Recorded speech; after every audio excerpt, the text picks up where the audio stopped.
universal, unwholesome Recording in universal. progress. 4, 14, 15, 16, 17, moha, ahirika, anuttapa, uddhacca, delusion, shamelessness of wrongdoing, anuttapa, fearlessness of wrongdoings, uddhacca, restlessness. 4, unwholesome, universal mental factors. The first 4, moha, ahirika, anuttapa, uddhacca, are called unwholesome universal. That means these mental factors arise with all 12 types of unwholesome consciousness. Whenever an unwholesome consciousness arises, these 4 are always with that consciousness. So these 4 are moha, ahirika, anuttapa, uddhacca.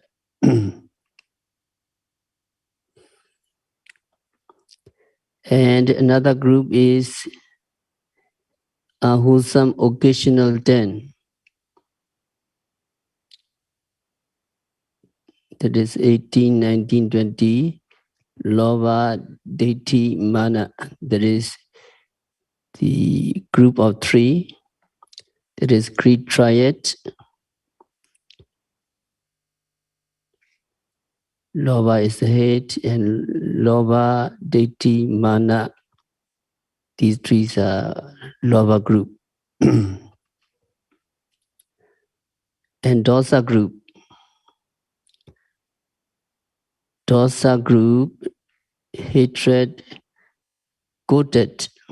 That is a group of 4 headed by Dosa.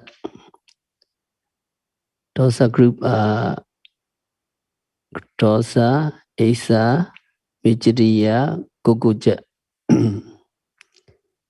These are hatred coated. Dosa group have 4 mental factors. And then sloth and torpor, 25, 26. The sloth diet, there is 2 individual. And the last one is Vijikaja, doubt alone. So altogether 14 unwholesome cetasika, mental factors. These, when they are functioning, Saṅkhāra are not wholesome. Saṅkhāra are volitional formation activities are unwholesome. So they are called akusala Saṅkhāra.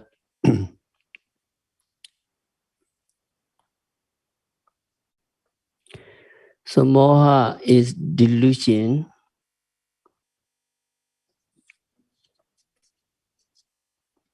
Moha is a synonym for avijja, ignorance. You know avijja when you study in Paticca Samuppada, dependent origination. Moha and avijja are synonymous. They mean the same thing. It is also translated as ignorance. The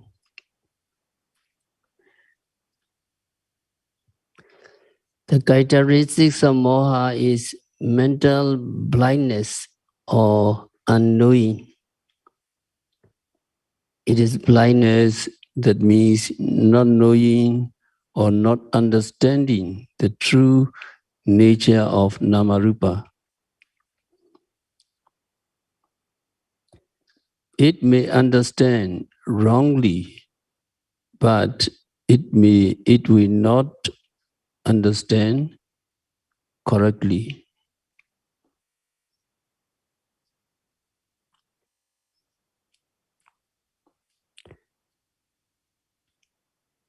it understand, it not knowing the true nature. The functions of moha is non-perception. When there is moha, when there is delusion, ignorance, we cannot penetrate into the true nature of Namarupa. We do not see the true nature of a psychophysical phenomena. So when we practice meditation, we try not to let moha, not to let avijja enter our minds. When moha or avijja, ignorance is in our minds, we cannot see the true nature of psychophysical process. Or the function of avijja or moha is concealment of the real nature of the object. It is like a blindfold. When you are blindfolded, you don't see things. In the same way, when moha or avijja is blindfolding us, we don't see the true nature of mind and matter. We do not see that Namarupa are impermanent. We do not see that mind and matter are unsatisfactory. We do not see that these phenomena are insubstantial. We don't see. It is manifested as the absence of right understanding or as mental darkness.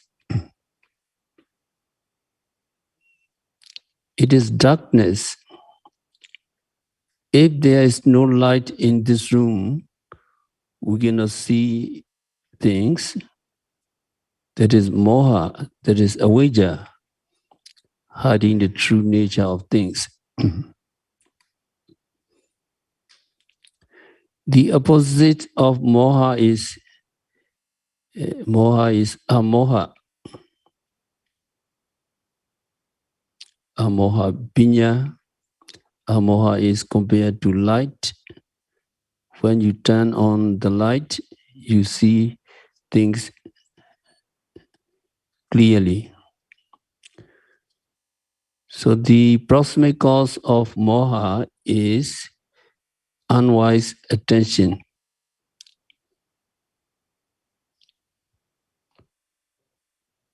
Ayoniso manasikara, unwise reflection, or ayoniso manasikara, unwise reflection is the opposite of wisdom or pinya. If there is ayoniso manasikara, unwise reflection, there's no wisdom and unwholesome things will develop. So it should be seen as the root of all that is unwholesome.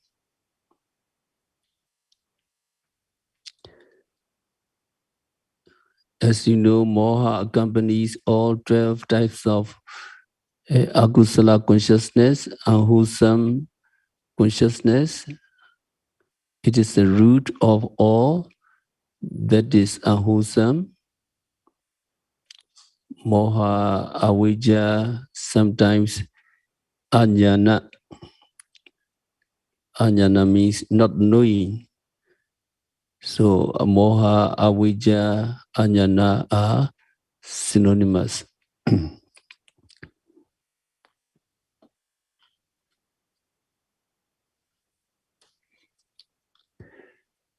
Moha, not knowing the true nature, what we not know, we wrongly know, We wrongly know the true nature of Namarupa. We don't know the truth of suffering, the truth of origin of suffering, the truth of cessation of suffering, Nibbana, and truth of the path leading to the cessation of suffering, Mega. So the first truth is dukkha sajja, truth of suffering. Seeing is suffering, hearing is suffering. Truth of suffering, dukkha sajja, is not in the book. Where is dukkha sajja, truth of suffering? Truth of suffering is in our body. When we see something, we have to note seeing is dukkha sajja, truth of suffering. Why seeing is suffering? Seeing is just momentary appearance, and the next seeing appear and disappear.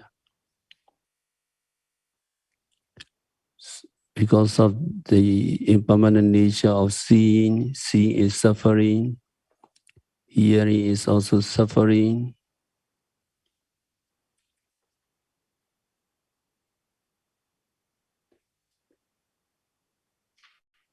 Because hearing disappears, so long as hearing is coming, you note and you understand that it disappearing. And because of the nature of arising and disappearing, it is hearing is dukkha sajja, truth of suffering. Smelling is suffering, dukkha sajja. Tasting is suffering, dukkha sajja. Touching all kinds of sensations are suffering.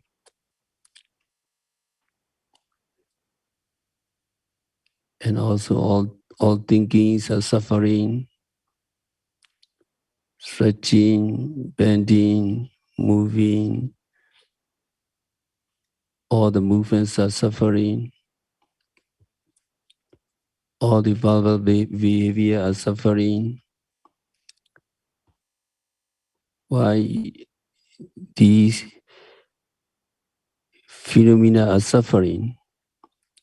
Yogi can answer, because you are observing, seeing, hearing, smelling, tasting, stretching, bending,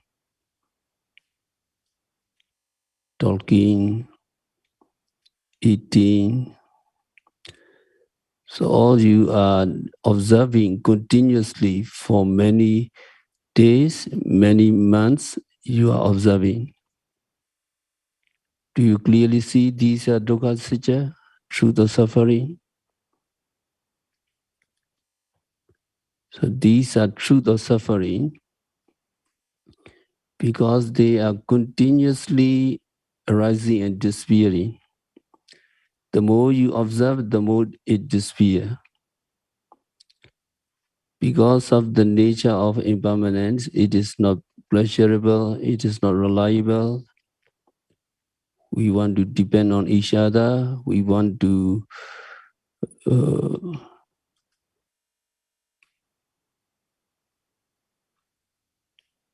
depend on each other. But when we depend on others, these phenomena also disappearing very quickly. So if you understand the nature of phenomena, these phenomena are frightening because anytime it can be collapsed totally. But most of the people, they do not practice and they don't know that these seeing, hearing, smelling, tasting, touching, bending, are suffering. They don't know.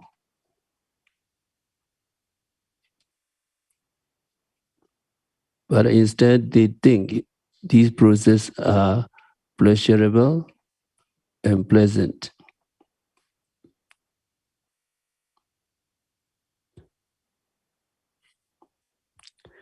So that is avijja. Avijja is like a man who lost all the sense direction. So the man who lost all sense of direction thinks that the east is west, or the north is south, the south is north. He wrongly understands. And the person who does not know the truth of suffering has pleasant view of life, which is full of suffering. It is a mistake to seek the truth of suffering in the book, because the truth of suffering can be discovered and investigated in our body. So all psychophysical phenomena arising at the six senses are suffering. So this phenomenal existence is impermanent, undesirable, and unpleasant. Phenomena can collapse anytime, so it is pain and suffering. But this suffering is not realized by most of the people who look upon the life as blissful and good.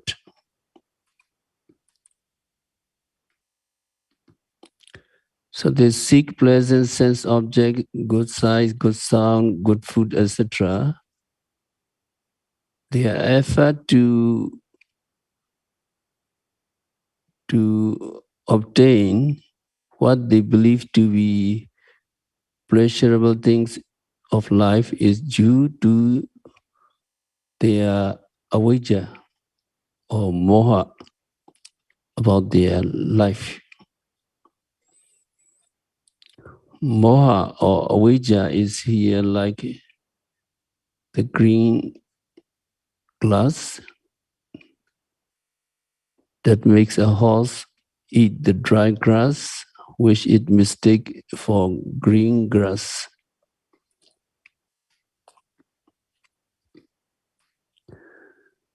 So we all living beings are mired in sensual pleasures because we see everything through rose-colored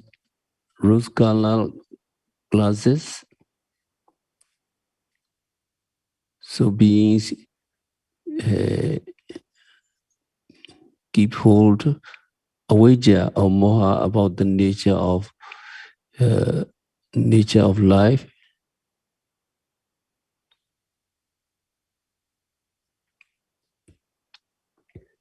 And it is like a blind man may be easily deceived by another man giving a dirty jacket, etc. And he said it is a very good quality jacket. And the blind man will believe him, and he will like that jacket very much. He will be disillusioned only when he recovered his sight, and then he will know he will throw the jacket away at once because it is useless. In the same way, as a victim of moha or avijja, beings enjoy life, being blind to its impermanent suffering and non-self, and they become disenchanted when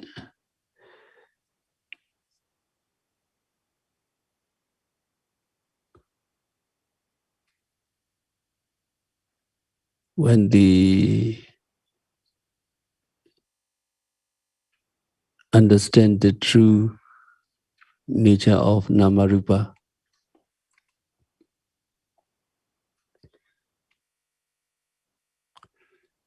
So contemplations of mind and matter or vipassana contemplation has nothing to do with theoretical knowledge. It means thorough watching, the ceaseless contemplation of Namarupa. The practice leads to full awareness of their nature. As your concentration develops, yogi realize they are arising and instant vanishing. So yogi can gain an insight into their true nature.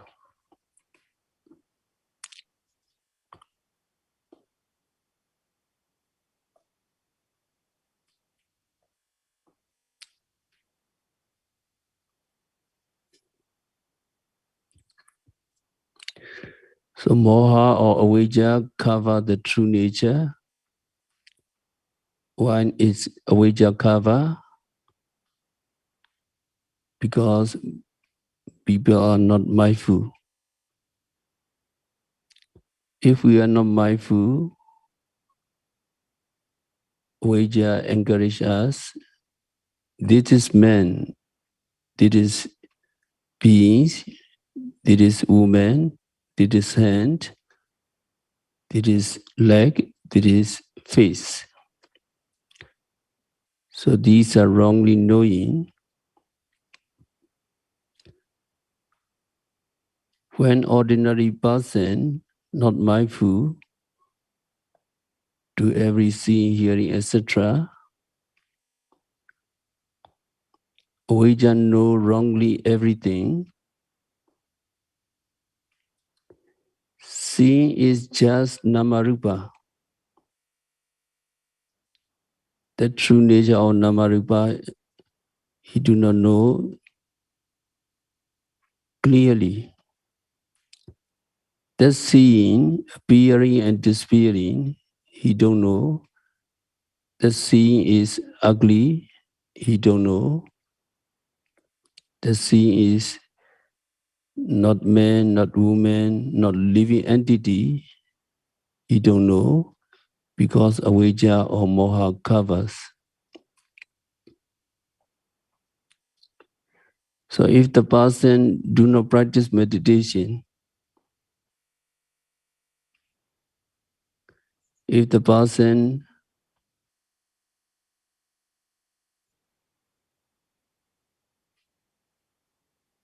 not aware of every arising phenomena, avijja or moha cover everything, he consider as permanent, the beings as permanent, pleasurable, pleasant, etc.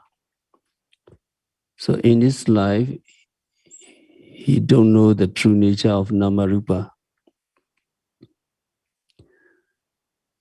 But we need to understand that the true nature have to be discovered.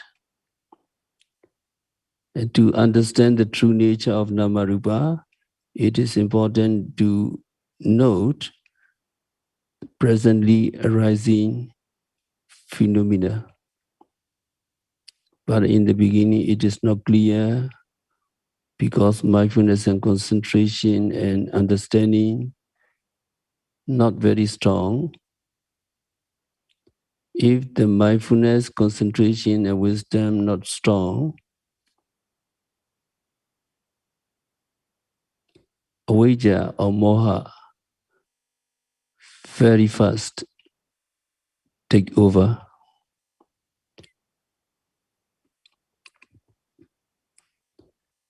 Now hearing the sounds wave are very clear, eardrums very clear.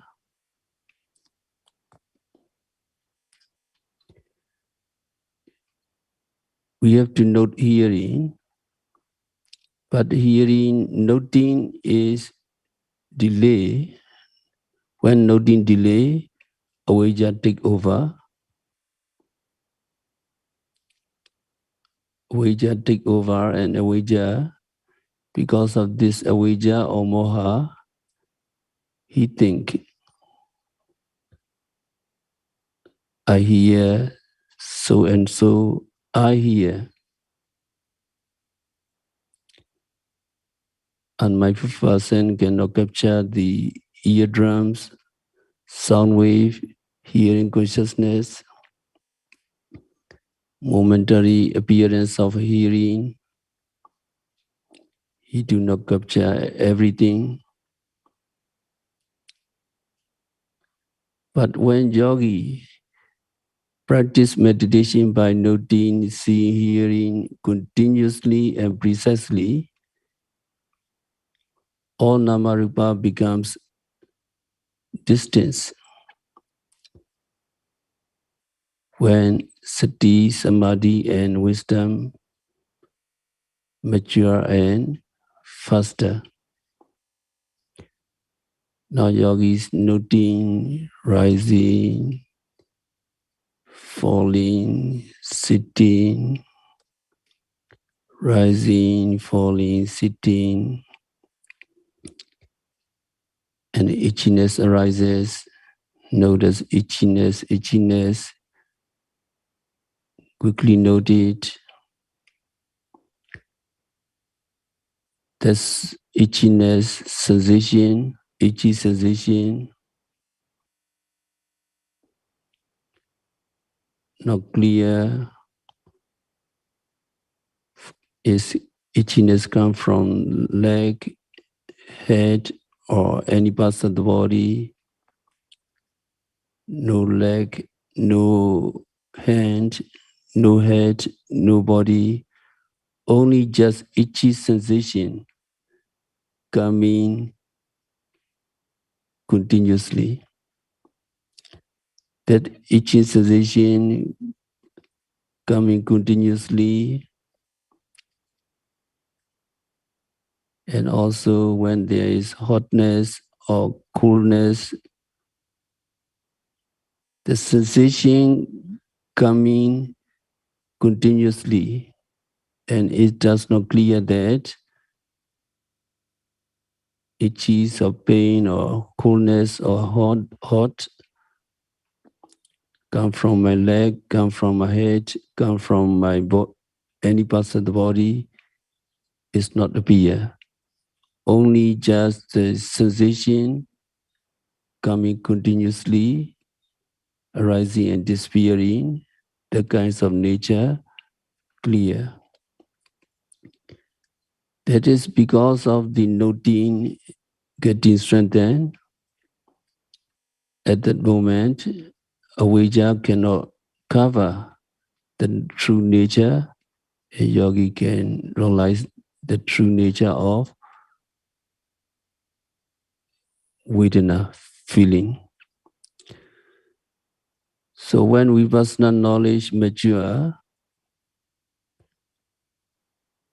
it is the nature of avijja or moha taking over. And when yogis, sati, samadhi, and piññā getting strengthened, avijja have no room to take on.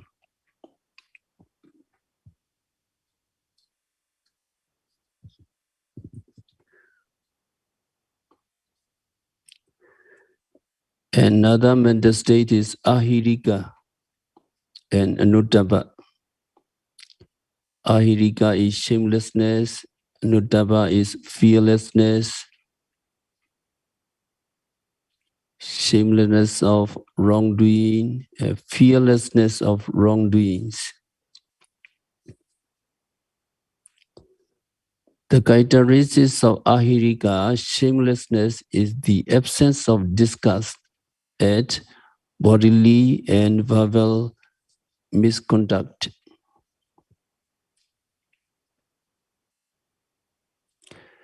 Ahirika is compared to a village pig which is not disgusted, living in excrement. When there is shamelessness or ahirika in their minds, people will not be ashamed of bodily or verbal misconduct. People will not be ashamed to break the precepts, killing, stealing, sexual misconduct, etc. People will not be ashamed to do what is immoral. Another akusala saṅkhāra is anuttapa. The characteristics of anuttapa: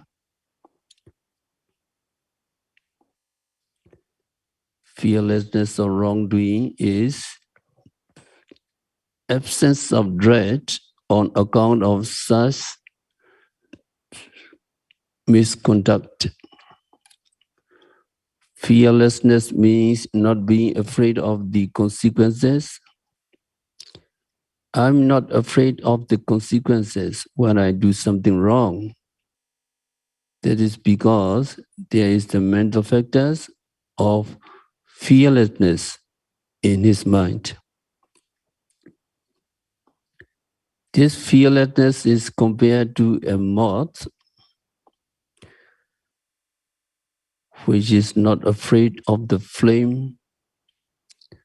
That is why the moth will go right into the flame and get itself burned. Fearlessness of wrongdoing,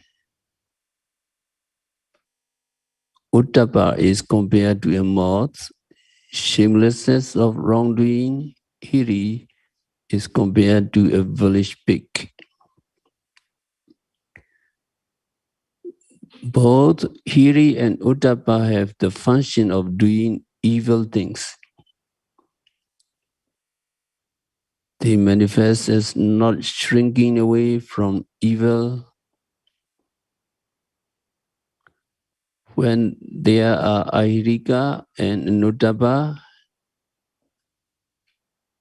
in the minds of person, he is not ashamed of doing immoral things, and he is not afraid of doing these evil things.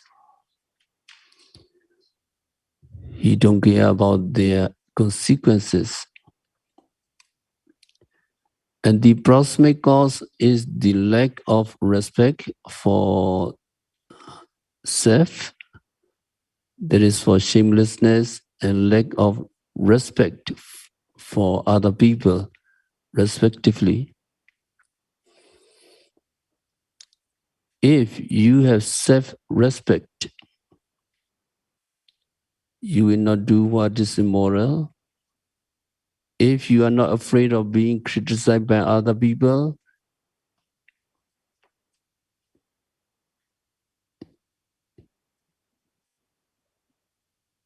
he will not be afraid of doing wrong things. So lack of self-respect is the proximate cause of shamelessness, and lack of respect for other people is the proximate cause of anuttapa.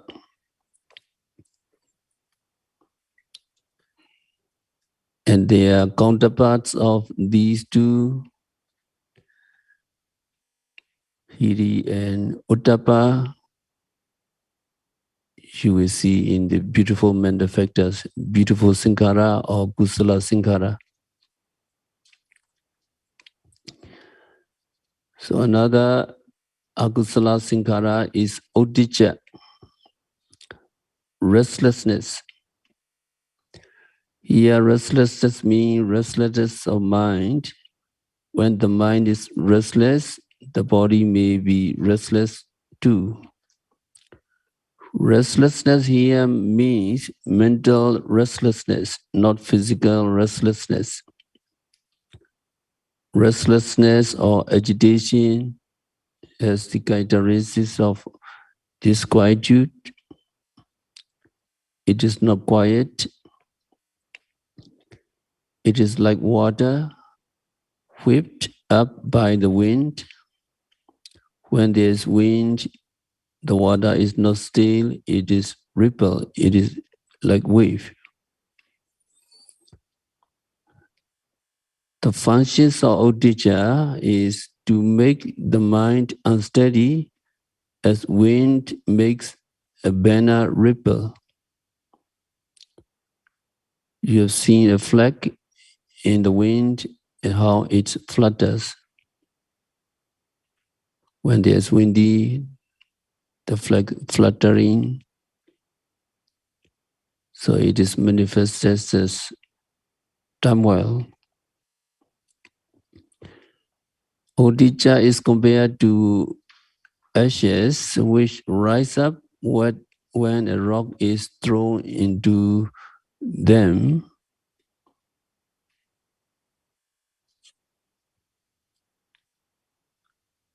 When you throw a stone into a heap of ashes, the ashes rises up, and so it is clouded. The literal meaning of the word udija is shaking above the object. So that means the mind cannot take the object properly. The mind is not stuck to the object. So the mind is a little removed from the object. Sometimes yogi don't see the objects clearly because of udija. Also, udija is sometimes described as distraction. People sometimes say distraction for udija. It is mind being not firmly on the object. And the proximate cause of udija is unwise attention to mental disquiet. That means it doesn't understand the real nature of mental disquiet. So it doesn't care whether there is mental quietness or mental disquiet.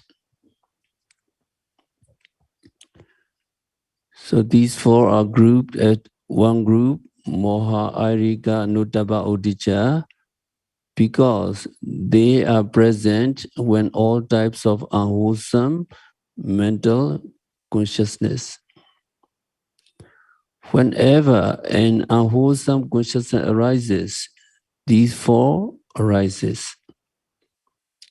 So there is an element of ignorance or delusion, moha. There is an element of shamelessness and fearlessness, ahirika and nutapa. And there is also restlessness, udija, when there is an unwholesome consciousness. So when yogi observe Saṅkhārakkhandha, mental formation and mental formations, these are akusala sankhara, yogi have to note and all have to be rejected. So regarding udija, restlessness, mind wandering, there's a story from Dhammavada, Saṅkhārakkhandha Thera Vitu.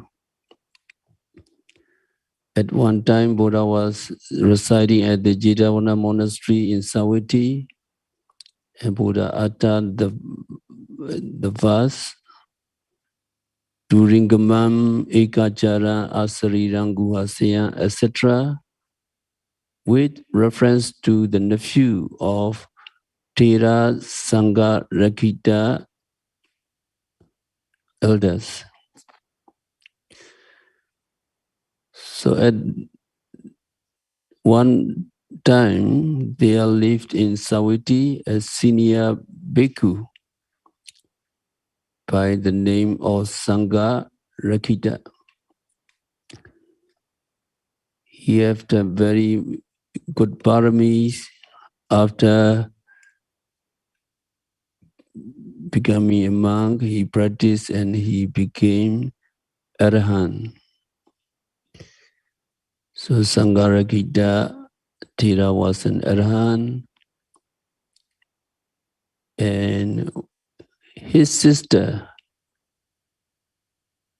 gave birth to a son, and she named her child after the Thera Saṅkhārakkhandha elders. So the nephew came to be known as Saṅkhārakkhandha Bhagineya, that is the nephew of Saṅkhārakkhandha Thera. So the nephew Saṅkhārakkhandha in due course was admitted to the order. While the young bhikkhu was staying in a village monastery, people offered 2 sets of robes. So that young monk intended to offer one robe to his uncle, Saṅkhārakkhandha Thera. So at the end of the vasa, he went to his uncle, who was Arahant, to pay respect to him and offered the robe to the Thera, his uncle. But the uncle declined to accept the robe. The uncle, Saṅkhārakkhandha Thera, said, I have enough robe, you just use it. I have enough robe. So the uncle Thera said to him, although the young monk repeated his request, the Thera could not accept the robes. And the young bhikkhu thought, I intentionally give this robe for my uncle, but my uncle did not accept the robe. And the young monk became disheartened and thought that since my uncle Saṅkhārakkhandha Thera was so unwilling to share the requisites with me, so it would be better for me to leave the order and live the life of the layman. So from that point, the minds of the young monk, Saṅkhārakkhandha Bhagineya, the nephew of Arahant Thera, his mind wandered, and a train of thoughts, uddhacca, followed. So his trains of thoughts was like that. I will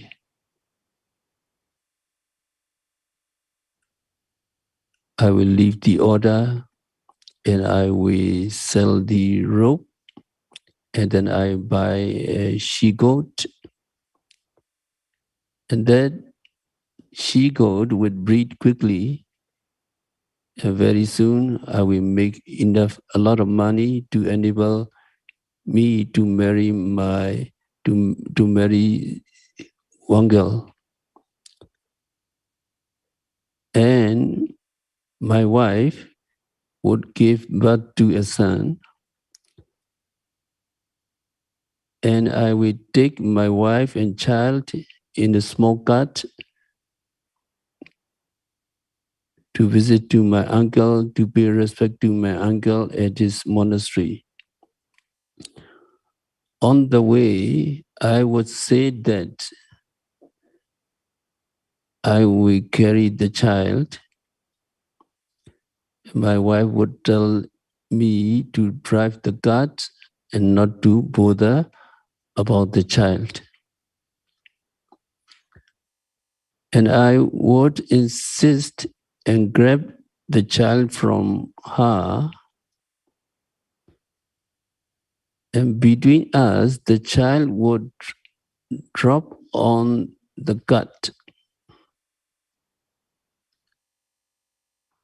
track, and the wheel would pass over the child.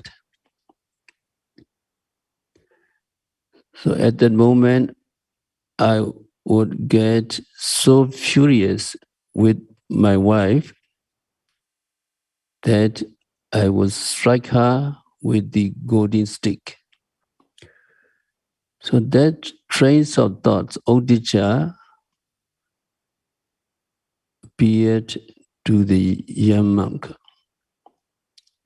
At that time, the young monk, Saṅkhārakkhandha Bhagineya, was fanning the Thera, who was Arhan with Palmaya fan, and he absent-mindedly struck the head of the Thera with his fan.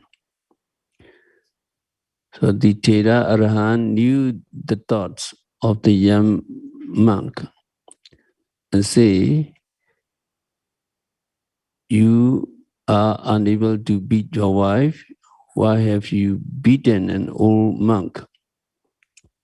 The uncle Thera told him. So this young monk was so much surprised and embarrassed at the words of his uncle. Now my uncle knew all my thoughts, the trains of thoughts. He knew it. He knew my thoughts, and the young monk became extremely frightened. So he fled. So when he fled, young bhikkhus and novices of the monastery chased him and finally took him to the presence of the Buddha. So when told about their whole episode, Buddha said that the mind has the ability to think of an object even though it might be far away, and that yogis should strive hard for liberation from the bondage of raga, passion, dosa, evil, and moha, ignorance. Then Buddha spoke a verse, Turingamam ekacharam asariram guhasayam ye chaitan sayamisanti mokhanti marabandhana. That is the nature of mind. The mind wanders far and moves about alone. It is non-material. It lies in the cave chamber of the heart. Those yogis who control their minds will be free from the bonds of Mara. So mind's its nature is wandering, jumping all the time. There may be odicca. Yogi need to observe very closely. The mind is in the in the cave, in the body, mind is in the eyes, ears, nose, tongue, body, and mind. So mind lies in the cave of the heart or body. So yogi have to control their minds by noting every arising object. And when yogi can control, when yogi can observe every arising mental states, will be free from the bonds of Mara. So Buddha spoke this verse, and at the end of the discourse, the young Saṅkhārakkhandha Thera attained Sotapaddi fruition, and also other bhikkhus attained Sotapaddi fruition. So this is regarding Odija. Today we finish Moha Ahirika Nuttapa Odija, and tomorrow we will continue others Akusala, Saṅkhāra, unwholesome, volitional formations. So we have to stop our discourse for today by practicing vipassana meditation, by observing every phenomena occurring at the six senses, by noting, rising, falling, sitting, touching, continuously and meticulously. May all yogis be liberated from all suffering. May all yogis realize the real peace in the very near future. So